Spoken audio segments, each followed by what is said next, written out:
Well, it's been a few days and the charger is not peaking no more. It's doing maintenance.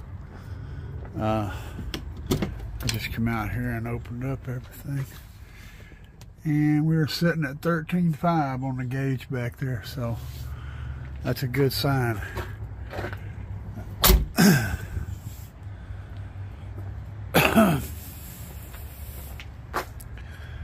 We are charging and everything is hunky-dory.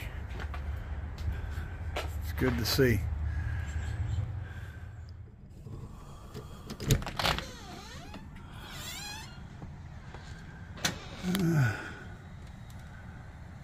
It is snowing.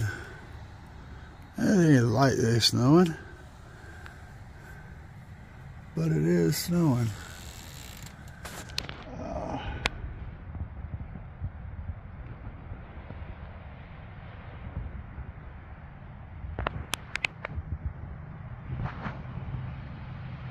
Yeah, y'all can see that.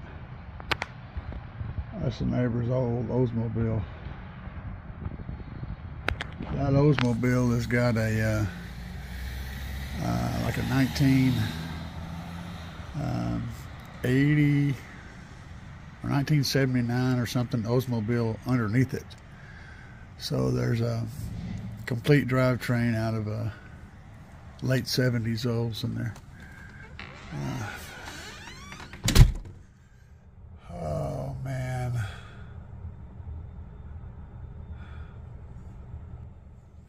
Today is treatment 19 out of 43. So we're close to halfway through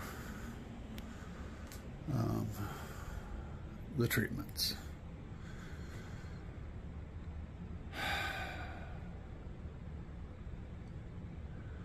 I don't guess this ever gets any better. Every day is just a cycle of wake up, feel miserable, consume caffeine, go do the thing, the radiation thing, and then come back home and feel sleepy and start trying to take naps again until the next day. That's how this goes. I told my doctor I said I have no energy. I'm trying to figure out a way to get energy to where I can do stuff. And his advice to me was, you should not do stuff. You should just enjoy not doing stuff. I'm like, what the hell does that even mean?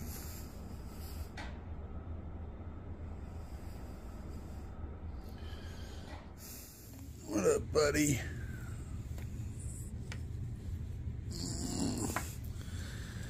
What you doing?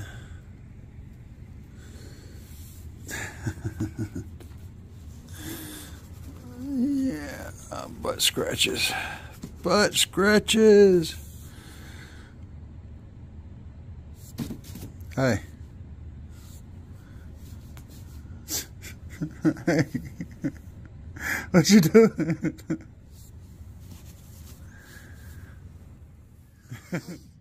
So,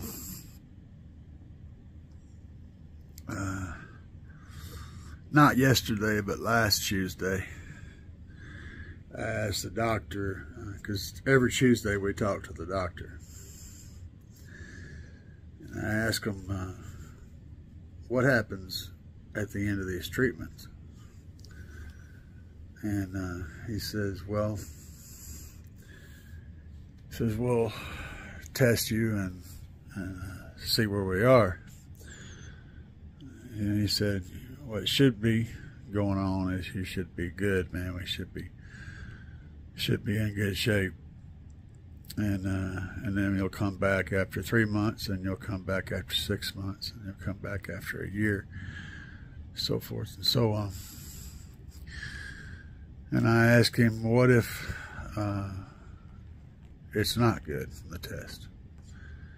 He said, oh, that's not going to happen. He said, it's almost guaranteed to be good. And I'm like, but what if it's not good? He said, we'll be in trouble. Well, you know, but he wouldn't speak on it. He wouldn't go into any detail on that. He just kept ignoring the question, basically, and refusing to answer it. So, I suppose we'll see, right? What's coming down now?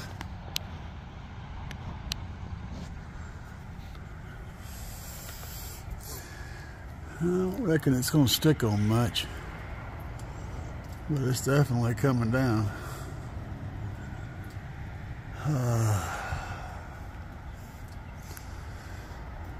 Winter. There's the Tahoe, chilling out in the snow. Well, it's almost time. The snow stopped, so the roads look fairly clear, but gotta go get microwaved. Here we go, down the hallway. Good times all around.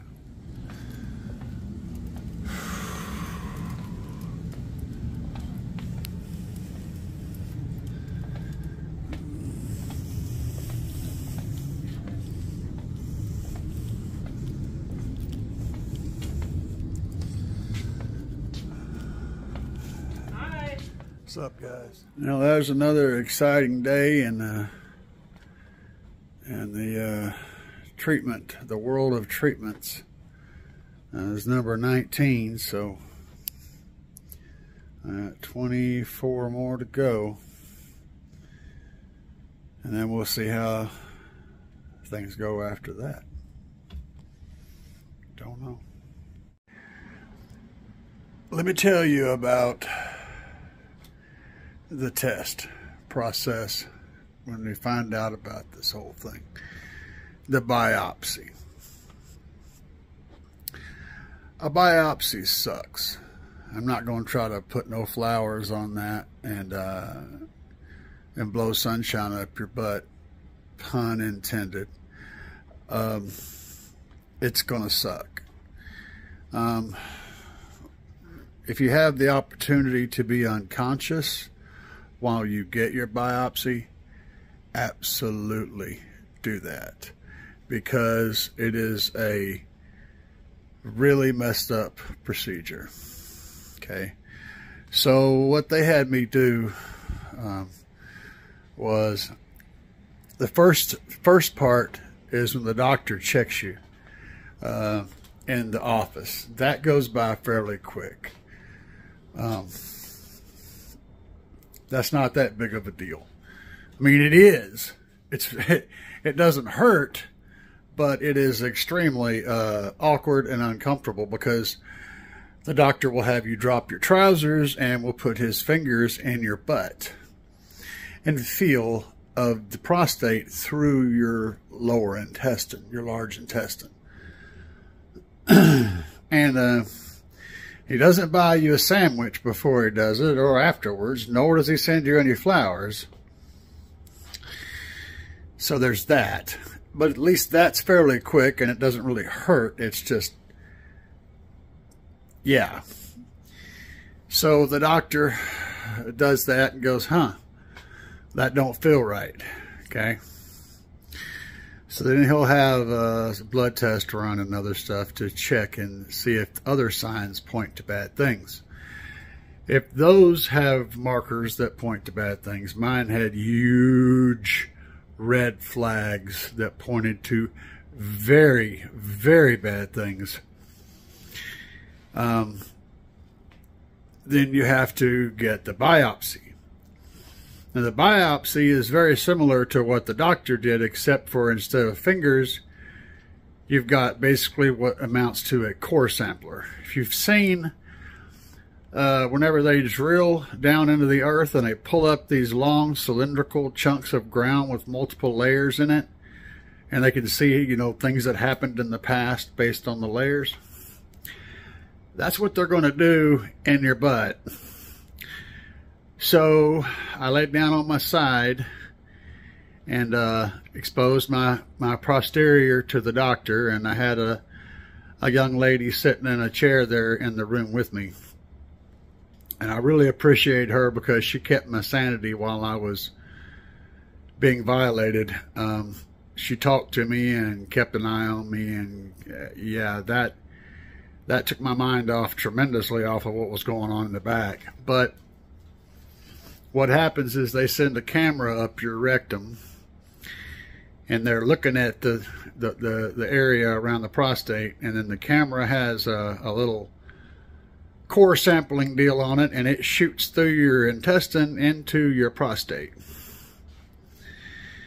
9 times, and takes samples of 9 different areas.